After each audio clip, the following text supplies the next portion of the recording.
বেশ অনেকদিন পরে বাবু তার বাবার সাথে ঘুরতে বেরোলো। প্রচণ্ড শীতের জন্য একদমই বাইরে বের করা হয় না।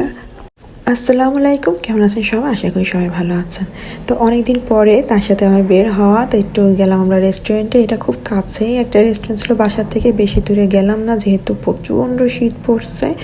ঠান্ডাতে আমার বেশি দূরে যাওয়ার একদম ইচ্ছা ছিল না, যেহেতু বাসার কাছে এই রেস্টুরেন্টটা খুবই সুন্দর। তো ভাবলাম যে এখানেই আমরা খাওয়া দাওয়া করি রাতের জন্য, তারপর আমরা এখান থেকে বাসায় চলে যাব। যেহেতু ওর বাবার সাথে ছিল, আর ছেলের একটা খুব গুণ ভালো, সেটা হলো যখন ওর বাবার সাথে বাইরে যায় আমাকে একদম সে ডিস্টার্ব করবে না, আমার কোলেও আসবে না, আমার কাছেও বসবে না, কিচ্ছু না। মানে সমস্ত যত সময় থাকবো ওর বাবার কাছেই ও থাকে, আর এটার জন্য আমার বেশ আরাম লাগে বাইরে ঘুরতে। তো আমরা এখানে খাবার মেনু দেখছিলাম কি খাওয়া যায়। এখানে সব খাবারের আইটেমগুলো খুবই সীমিত ছিল, কিন্তু সব খাবারগুলো ছিল খুবই সুস্বাদু। যেহেতু এখানে সবই নান রুটির আইটেম ছিল আর পরোটা ছিল, তার সাথে তো অবশ্যই চিকেন আইটেম। তো আমরা এখানে ডিনারে নিয়ে নিয়েছিলাম আমাদের পছন্দ মতো খুবই সুন্দর একটা আইটেম। যেহেতু আমার বাবু সেই দুষ্টামি শুরু করছে পানির বোতল নিয়ে, সেই মানে আমার কোলে একটু খুব টেনে হিস্ট্রে আমি নিলাম যে বাবা একটু আসো আমার কোলে, একটু একটু বসো। তো সে আসবেই না, আমার চোখ তো তার দিকে, বাবার কোলেই বসে থাকবে, বাবার সাথেই খেলবে। তো ফাইনালি আমাদের খুবই সুন্দর একটা ডিশ চলে আসছে, খুবই মজা ছিল, খুবই মজা।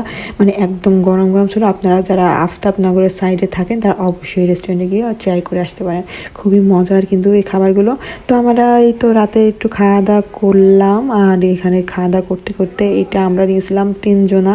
কিন্তু পরে আমার ভাই মেয়ে বলে ও অন্যটা খাবে, পরে ওর জন্য যেটা নেওয়া হলো ওইটা ওর একদমই ভালো লাগেনি। বলতেছে আম্মা আমি এটা কি, বাসায় এসে আমাকে বলতেছে আম্মা আমি এটা নিয়ে একদম ভুল করছি, তোমাদেরগুলোই মজা ছিল, আমারটা তো একদমই ভালো লাগেনি। তো আমি ওকে এবার বললাম পরে গিয়ে আমরা আবার ওখানে খাবো। তারপর আমি বাসার জন্য কিছু নিয়ে এসেছিলাম, যেহেতু বাসাতে দুটো পার্সেল করলাম কি। তো এই যে বাবু একটু বসে ওর হাতে একটু নান রুটি শেষে দিচ্ছিলাম, ও তো ছোটো মানুষ, ওভাবে তো কিছুই খেতে পায় না, জাস্ট ওর হাতে একটু দেওয়া।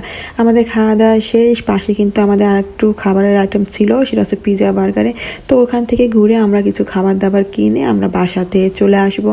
যেহেতু প্রচণ্ড পরিমাণে শীত ছিল, আমরা অত বেশি ঘোরাঘুরি করিনি। তো আমার এই ভিডিওটা কেমন লাগলো অবশ্যই কমেন্টে জানিও, আর আমার পেজটা অবশ্যই ফলো দিয়ে রেখো, আর ইউটিউব থেকে দেখে থাকলে অবশ্যই সাবস্ক্রাইব করতে ভুলো না।